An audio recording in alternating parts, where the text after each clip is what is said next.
Hello to everyone, I am Kunal from my solution teacher. Today I will start question number 3 from exercise 8.1 chapter 8 trigonometry. इस question में क्या बोला है, if sign A equal में 3/4 calculate cos A and tan A. अब यहाँ sign ए की बात की गई है, यहाँ पर साइन ए इक्वल में 3/4। तो आप जानते हैं कि प्रॉपर्टी के according sine cos tan cot sec cosec पापा बीडीपी हो गया। हाँ बेटा, तो ये आपका मेथड होता है। यहाँ पर साइन की बात करते हैं, साइन होता है परपेंडिकुलर अपॉन हाइपोटेन्यूस। तो साइन आपका परपेंडिकुलर अपॉन में क्या होता है, हाइपोटेन्यूस। अब यहाँ परपेंडिकुलर हाइपोटेन्यूस तो पता है, बट बेस की वैल्यू पता नहीं है। तो यहाँ पर मैं एक राइट एंगल ट्रायंगल क्रिएट करता हूँ।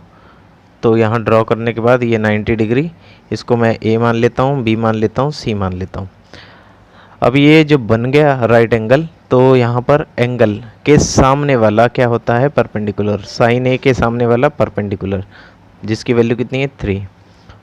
वैसे ही आपका हाइपोटेन्यूस आपका कितना हो जाएगा 4। समझ आया होगा आपको। साइन ए को मैं पहले एक राइट एंगल ट्रायंगल में साइन ए एंगल के सामने वाला परपेंडिकुलर, तो वैल्यू कितनी मैंने पुट कर दी 3, और हाइपोटेन्यूस आपका 4।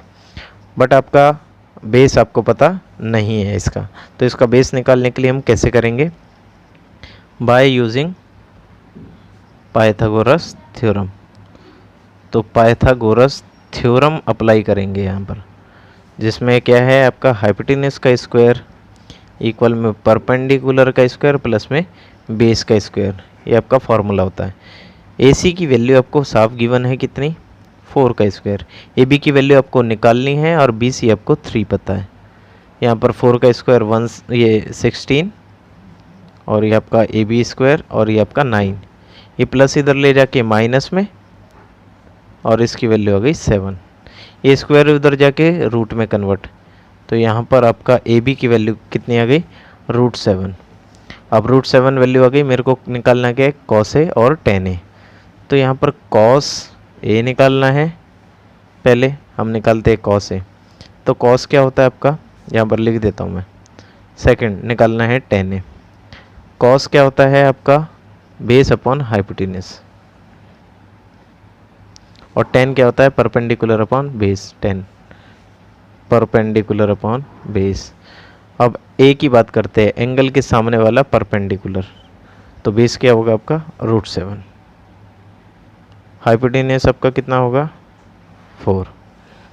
अब यहाँ 10a की बात करते हैं, एंगल के सामने वाला परपेंडिकुलर, तो वैल्यू कितनी है 3, और बेस कितना हो जाएगा आपका, एंगल के सामने वाला परपेंडिकुलर, तो यहाँ 3 लिख दिया मैंने, तो बेस क्या हो जाएगा आपका, √7।